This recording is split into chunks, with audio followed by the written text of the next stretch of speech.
Well, we're getting you ready for Syracuse and Western Michigan this weekend. Brian Higgins, Andrew Armstrong. And Andrew, first off, before we talk about what happened in the game, what was it like to run out of that tunnel and see a sellout 50,000 plus crowd in the dome? Yeah, it was the best atmosphere I've ever been a part of at Syracuse thus far, and it was awesome to see the dome packed for the first time and a sellout crowd, and just running out of that tunnel and seeing everybody was a feeling I'll never forget. I think we asked all the guys to talk to last week about, okay, what do you think it'll be like? What was it like during the game? How much did that help you guys out? I know literally the first third down of the game, the place is going crazy with you guys on defense. Oh yeah, that's a huge advantage when we get the crowd involved, and when we're on third down, they can't hear their cadence, so we're able to time up their cadence based on their hand motion. So it's a huge advantage when we have the momentum going and the fans are going crazy. It's awesome, and it's hard for the offense to communicate when they're so loud, and it's a huge advantage for us, and we'd like to see that for every home game. We know how good Clemson is. What happened to you guys this week is going to happen to maybe everybody else on their schedule. How do you evaluate that? Because you guys on defense, you really hung in there for a long portion of that game. Yeah, they have a great team, great offense. Like you said, one of the best offenses in the country, and be able to hang with those guys and compete against those guys just proves that we can hang with anybody, and we most likely won't see better than those guys, so that gives us a lot of confidence going into this game. The one thing you've maybe been lacking on defense here the last couple weeks specifically has been pressure on the quarterback. A ton of sacks in the opener. I think it was 8 of them, and then, just one the last couple weeks. What have you noticed that maybe has changed that's led to that drop in production?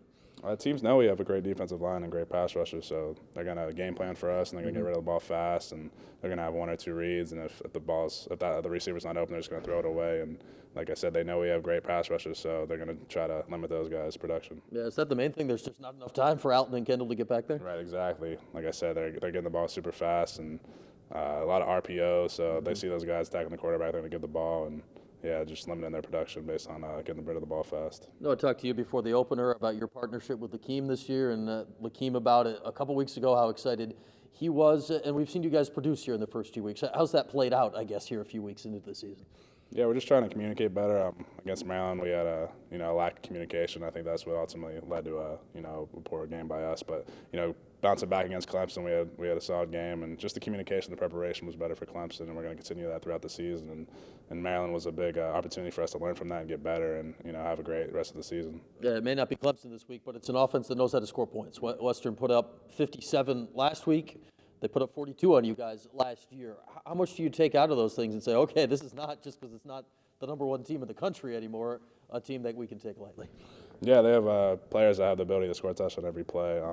They're a MAC school, but they don't play like a MAC school. Faced them last year, they're great athletes, so we're going to have to be solid on our run fits and limit those big plays, because if we can do that, we're going to win the ball game. But we can't give up 50, 60, 70-yard touchdown plays, so limiting the big plays is going to be key to this game. And a lot of similar guys as last year. John Wassink, their quarterback, is back, and many of their skill guys.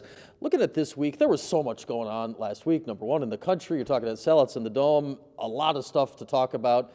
This week, it's a football game. What changes for you guys, if anything, when all that stuff isn't here around this game this week? We have to treat it just like any other game. We treated Clemson just like any other game. Even though it was a great atmosphere and everything, we had to ignore that and just play it like a normal football game. And this game's no different.